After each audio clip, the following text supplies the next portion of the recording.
আজকে আর শুধু আলুর দম একদমই নয়, আজকে বানাবো স্টাফড আলুর দম। ওই আর কি, আলুর ভিতরে একটু কলকাঠি নাড়বো। তাই প্রথমেই আমি অনেকগুলো আলু কেটে নিয়েছি, কেটে তাদের পেটকে একদম ফুটো করে দিয়েছি। আমাদের যেইভাবে ভিডিওতে দেখিয়েছি না, ঠিক তেমন ভাবেই এবার এই আলুগুলোকে ভাজতে হবে। তাই কড়াইতে প্রথমে একটু তেল দিয়ে আলুগুলোকে ভেজে নেব। আলুগুলোকে এমন ভাবে ভাজতে হবে যেন আলুগুলো প্রায় 80% সিদ্ধ হয়ে যায়। এইবার আলুগুলোকে কড়াই থেকে তুলে নেব, তারপর দেবো আরেকটু তেল দিয়ে এর মধ্যে দিয়ে দেবো আদা বাটা। তোমাদের সাথে একটা টিপস শেয়ার করি, সেটা হলো কি আদা দেওয়ার পর অনেক ছিটকাই, তাই এর মধ্যে একটু নুন দিয়ে দিও, তাহলে আর ছিটকাবে না। এবার এর মধ্যে দিয়ে দেবো কয়েকটা বেসিক মশলা। হ্যাঁ, আলুর পেট কাটতে গিয়ে যে সমস্ত আলু আমরা পেয়েছি ওইগুলোকে আমরা একটু জল দিয়ে সিদ্ধ করে নেব, তারপর ওই সিদ্ধটাই দিয়ে দেবো এর মধ্যে। আমরা কিছুই ফেলবো না, কিছুই নষ্ট করব না, সব আমরা ইউজ করে নেব। এবার এর মধ্যে দিয়ে দেবো গ্রেট করে রাখা পনির, তারপর এটাকে নাড়িয়ে চাড়িয়ে নামিয়ে নেব। চলো এবার আমাদের গ্রেভি তৈরি করতে হবে। গ্রেভি তৈরি করার জন্য প্রথমেই কড়াইতে তেল, গরম মশলা,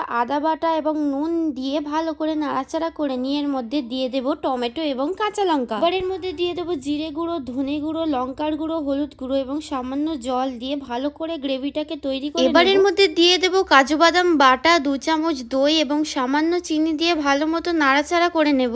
এবার এর মধ্যে দিয়ে দেবো আমুল দুধ দিয়ে তৈরি করে রাখা দুধ দিয়ে ভালো মতো মিক্স করে নেব। এবার ওই ভেজে রাখা আলুগুলোর মধ্যে ঠেসে ঠেসে ভালো করে পুরটা ভরে দেব, দিয়ে গ্রেভির মধ্যে দিয়ে ভালো করে নাড়াচাড়া করে নামিয়ে নিলেই রেডি আমাদের স্টাফড আলু। আর এটা তো আমি খেয়েছিলাম বাটার নান দিয়ে, যা অসাধারণ খেতে লাগছিল না, তোমাদেরকে আর কি বলি। তোমরা অবশ্যই বানিয়ে খেও। তবে আজকের মতো আসি, বাই।